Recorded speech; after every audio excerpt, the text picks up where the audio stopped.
Bonjour à toutes et à tous, amis auditeurs, fidèles du Corbeau News Centrafrique, le CNC. Quel plaisir de vous retrouver pour notre chronique d'actualité, toujours aussi directe, toujours aussi incisive, n'est-ce pas? Aujourd'hui, on va parler d'une question qui fait bouillir la marmite à Bangui, une question qui tord le ventre des Centrafricains, l'empereur Faustin Archange Touadéra, ce monsieur Rator. La population vous interpelle. Ces voyous qui viennent de prendre d'assaut la ville d'Amdafok sont-ils oui ou non de vrais Centrafricains?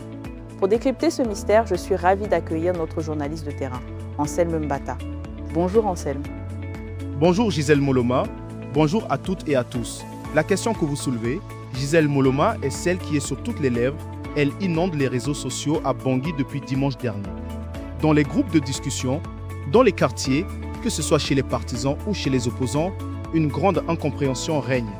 Seuls ceux qui tirent des avantages directs du pouvoir font semblant de ne rien voir. Pour le reste des citoyens, cette opération menée ce dimanche 5 juillet 2026 pour reprendre la ville d'Amdafok jette une ombre de doute totale sur la vraie nature de la coalition qui dirige le pays. Une ombre de doute totale, Anselme Mbata. Mais comment en est-on arrivé là? On nous vendait une reconquête, une armée nationale, et voilà que les faits, comme vous le dites, parlent d'eux-mêmes. Exactement Gisèle Moloma, les faits sont d'une clarté déroutante. Après des combats rudes qui ont duré de 10h à 15h, les hommes de cette fameuse troupe de reconquête, forte de 1000 à 1500 individus, marchant aux côtés des mercenaires russes et des milices locales, se sont empressés de faire savoir leur présence. Ils ont choisi pour cela le même endroit que leurs adversaires quelques jours plus tôt, le devant de la brigade de gendarmerie d'Amdafok. Des photos et des vidéos ont été largement diffusées pour prouver qu'ils étaient là. Mais au lieu de calmer les esprits, ces images ont provoqué un choc général. Un choc général, Anselme Mbata. Et l'une des raisons de ce choc, c'est l'absence honteuse de tout drapeau centrafricain sur ces images. Dites-nous, où sont passées nos couleurs nationales? Est-ce que le dictateur Faustin Archange Touadéra a décidé de les ranger au placard pour de bon? C'est une excellente question, Gisèle Moloma, et elle va droit au cœur du problème. Sur les images de cette prétendue libération, un élément a particulièrement heurté la population, l'absence absolue des couleurs de notre nation centrafricaine. À la place, ces bandes armées, agissant en parfaite harmonie avec les criminels des forces russes, ont fièrement brandi le drapeau noir frappé d'une tête de mort, l'emblème officiel de Wagner. Ces miliciens, se présentant ouvertement comme les Wagner noirs, ont hissé cette bannière étrangère tout en criant leur slogan.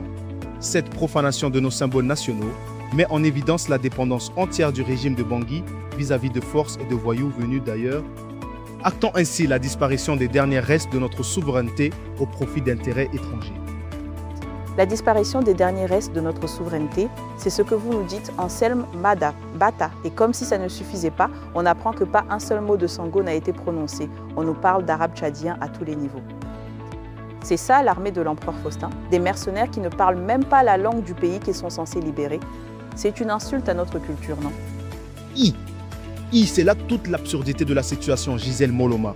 Dans ces enregistrements qui tournent en boucle, un autre détail frappe immédiatement l'oreille de n'importe quel citoyen centrafricain, l'absence de notre langue nationale. Aucun de ces combattants ne s'exprime en sango. Les slogans de ralliement, les échanges entre les troupes et les harangues se font exclusivement en arabe tchadien. Les seuls termes audibles au milieu des cris se résument à des refrains sûrs. Je cite « morale, morale, morale, morale », fin de citation. Pour les observateurs, le constat s'impose sans aucune équivoque.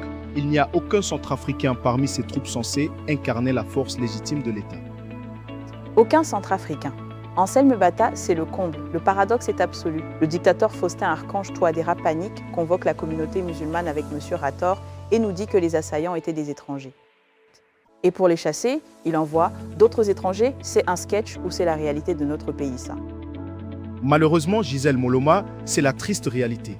Le paradoxe de la communication gouvernementale devient alors éclatant. Pris de panique par la perte de la ville et par les capacités des insurgés, le dictateur Faustin Archange Touadéra avait convoqué en urgence au palais de l'empereur une partie de la communauté musulmane, dont M. Rator, ancien président par intérim du Conseil supérieur islamique de Centrafrique. Lors de cette réunion, le communiqué officiel lu devant le dictateur par l'imam de la mosquée Ali Babolo du kilomètre 5 affirmait haut et fort, je cite, que les assaillants d'Amdafok étaient des mercenaires étrangers payés pour piller et massacrer. Fin de citation. Or, la réalité de la contre-offensive offre un miroir identique. Pour chasser des étrangers, le régime a envoyé d'autres étrangers. d'autres étrangers. Et ces étrangers, Anselme Mbata, on nous les présente comme des ex-rebelles recyclés. On nous parle du business du DDR, de sommes colossales injectées par la communauté internationale. Alors, on nous a menti. On a dépensé des fortunes pour des programmes de désarmement, démobilisation et réinsertion qui, en fait, ne sont qu'une pépinière pour l'armée privée de l'empereur Faustin. C'est une honte pour les contribuables. Une honte, oui, Gisèle Moloma. Derrière cette opération se dissimule un grand recyclage des anciens mouvements rebelles de l'UPC, du MPC et des 3R. Les jeunes combattants issus de l'UPC et des 3R sont en très grande majorité des ressortissants tchadiens, tandis que les rangs du MPC sont remplis de jeunes soudanais. Ce sont précisément ces mêmes individus pour lesquels la communauté internationale et les Nations Unies ont mis des sommes gigantesques dans les programmes de désarmement, démobilisation et réinsertion. Et au lieu de les voir revenir à une vie normale, ils se retrouvent en chair à canon. Et le pire, c'est qu'ils exigent des grades, des caporaux-chefs, des sergents. C'est une armée de voyous mercenaires qu'on est en train de créer là-bas. Anselme Mbata? C'est cela même. Au lieu d'un retour à la vie civile, ces hommes ont été intégrés en bloc au dispositif de sécurité du régime pour servir de chair à canon. Pire encore, les revendications de ces troupes d'importation tournent au ridicule. Ces hommes exigent désormais leurs récompenses et leurs grades au sein des forces régulières, réclamant avec insistance des galons de caporal-chef ou de sergent. Cette situation montre la faillite morale de cette gestion sécuritaire. En s'appuyant sur des miliciens venus d'ailleurs pour maintenir des portions de territoire, le pouvoir de Bangui confirme les pires peurs de la population. Les réseaux sociaux continuent de s'enflammer face à cette armée de procuration, confirmant que la puissance tant vantée n'est qu'une illusion de plus. Une illusion de plus, Anselme Mbata, et une illusion qui coûte cher, très cher à la Centrafrique, à sa souveraineté et à la vie de ses citoyens. C'est une situation vraiment désolante. Merci beaucoup Anselme Mbata pour ce décryptage sans concession de cet article. Merci à vous Gisèle Moloma. Je rappelle à nos auditeurs que cet article a été rédigé par notre directeur de publication, M. Alain Enzilo, pour toutes vos informations. N'hésitez pas à contacter Corbeau News Centrafrique par téléphone ou WhatsApp au plus 236 75 72 18 21 ou au 70 16 44 65.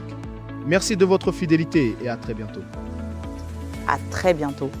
Et restez branchés sur Corbeau News Centrafrique pour une information libre et engagée.